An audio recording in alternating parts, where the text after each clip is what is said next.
మాజీ ఎమ్మెల్యే రామిరెడ్డి ప్రతాప్ కుమార్ రెడ్డిపై సంచలన వ్యాఖ్యలు చేసిన ఎమ్మెల్యే కావ్య కృష్ణారెడ్డి అమృత పథకం అవినీతిపై దమ్ముంటే మాజీ ఎమ్మెల్యే చర్చకి సిద్ధమా? అమృత పథకంలో జరిగిన అవినీతిని త్వరలో బహిరంగపరుస్తాను. ప్రజల దాహతని తీర్చేందుకు నెల్లూరు ముద్దుబిడ్డ మాజీ ఉపరాష్ట్రపతి వెంకయ్య నాయుడు చొరవతో కావలిపట్నంలో అమృత్ పథకం 2018లో మంత్రి లోకేష్ బాబు చేతుల మీదుగా అమృత్ పైలాన్ ఆవిష్కరణ. లోకేష్ బాబు గారి చేతుల మీదుగా నెల్లూరు జిల్లా వాస్తవ్యుడు పేదంటి బిడ్డ అంచెలంచెలుగా ఎదిగి రాష్ట్ర దేశ ఉప ప్రధాని తరుణంలో కూడా కావలిని మర్చిపోకుండా కావలికి 57 కోట్ల రూపాయల అమృత పథకాన్ని శాంక్షన్ చేస్తే కావలి మున్సిపాలిటీ 28 కోట్లు అప్పు చేసింది. దానికోసం 28 కోట్లు కావలి మున్సిపాలిటీ అప్పు. సెంట్రల్ గవర్నమెంట్ స్టేట్ గవర్నమెంట్ 58 కోట్లు ఇచ్చింది. కలిపితే 57 కోట్లు 56 కోట్ల చిల్లర వచ్చింది. దానికే ఇందాక చెప్పినట్టు 40 లక్షలు కడుతున్న ప్రతి నెల వడ్డీ. కానీ ఒక్కింటికి నీళ్లు రాల. ఆ స్తూపాన్ని కూల్చడానికి కారణం ఈ స్తూపం కనిపిస్తే ఈ నిధులు ఏమైపోతాయో ఏమైనా ప్రజలు అనుకుంటారని దీన్ని ఎవరికి గుర్తు రాకుండా చేయాలంటే నా ముందులో కూర్చున్నటువంటి మిత్రులు ప్రెస్ వారి పేరు చెప్పి దుర్మార్గంగా దాన్ని పైలాన్ని పగలగొట్టి పైలాన్ని రూపం మాపారు. ఆ 57 కోట్ల దుర్వినియోగం చేసి దాన్ని రూపం మాపారు.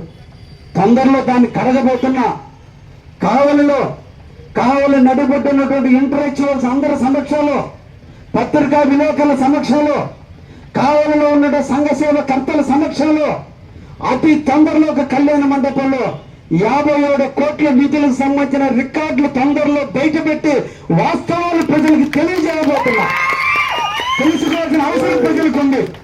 ఎందుకంటే మీరు కట్టే ప్రతి ట్యాక్స్, కావాలని కట్టే ప్రతి పన్నులో 57 కోట్లకు సంబంధించిన 28 కోట్ల రూపాయల డబ్బులు మన అందరి ఏది ఈ రోజున 28 కోట్ల రూపాయల డబ్బు 5 సంవత్సరాలు ఎలక్షన్ జరగనీయకుండా 5 సంవత్సరాల బట్టి ఎలక్షన్ జరిగితే దాంట్లో పాలక మండలి ఉంటుంది.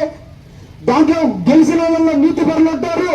వాళ్ళు బయట పెడతారని ఎలక్షన్ జరపనీయకుండా ఒక పక్కన పైలాన్ని, ఒక పక్కన నిధులని, ఇంకొక పక్కన ఎలక్షన్ జరగనీయకుండా దుర్మార్గంగా కావాలని అంటగట్టించినటువంటి విషయాన్ని తొందరలో ప్రజలందరి ముందు తేయటానికి నాకు ధైర్యం ఉంది.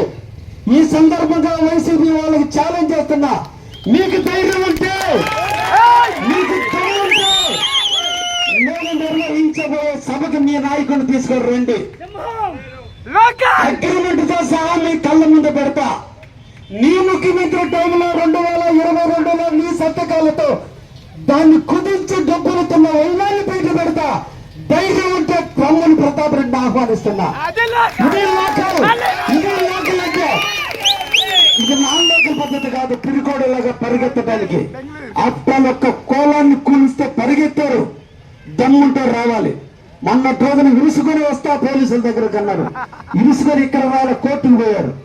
అది వాళ్ళది మేకపోతే గాంభీర్యం. అటువంటి నాయకులను మనం తరిమి కొట్టాల్సినటువంటి అవసరం కావాలి ప్రజలందరూ కూడా ఉంది అనే విషయాన్ని కూడా తెలియజేస్తూ, ఎందుకంటే చిరు వ్యాపారస్తులు కులాలకి, మతాలకి, వర్గాలకి కష్టాన్ని నమ్ముకున్న శ్రామికులను మీలో నుంచి విప్లవం రావాలి.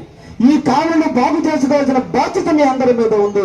కాబట్టి దయించి ఈ కావాలని మన అందరూ కలిసి వచ్చి పట్టుకుందాం, మన కావాలని అభివృద్ధి చేసుకుందాం అని చెప్పి మీకు అందరూ కూడా ఈ సందర్భంగా స్వాగతాన్ని పలుకుతూ, రాబోయే కాలంలో ప్రతి ఒక్క చిరు వ్యాపారస్తుల కళ్ళల్లో ఆనందం చూద్దాం.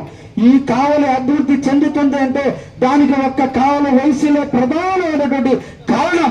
ఎందుకంటే వాళ్ళు జీవనోపాధి ఇస్తున్నారు. నష్టాలు, కష్టాలు, ఇబ్బందులు ఎదుర్కొంటూ కూడా ఈ రోజు దాదాపు 6 నుంచి 8 వేల మందికి ఉద్యోగాలు ఇచ్చి కావలి అభివృద్ధిలో కావలి వయసులో యొక్క ప్రముఖ పాత్ర ఉంది. కాబట్టి వాళ్ళందరికీ వ్యాపారాలు బాగా జరిగేటట్టు చూడాలి. చిరు వ్యాపారస్తులకు వ్యాపారం బాగా జరిగేటట్టుగా చూడాలంటే ఈ కావలి ట్రంక్ రోడ్డు విస్తరణ కార్యక్రమాలు నిర్విఘ్నంగా జరిగిన నాడు ఎంఆర్ఓ ఆఫీసు, ఆర్డీఓ ఆఫీసు, ఆర్ఎండ్బి ఆఫీసు, అదేవిధంగా కోర్టు, ఇవన్నిటి కూడా షాపులు కట్టబోతున్నాం. ఇక్కడైతే కూరగాయల మార్కెట్ ఉందో దాన్ని కూడా ఒక షాపింగ్ మాల్ గా కట్టబోతున్నాం. ఈ రోజు కూరగాయల మార్కెట్ కు సంబంధించినటువంటి హోల్సేల్ మార్కెట్ ని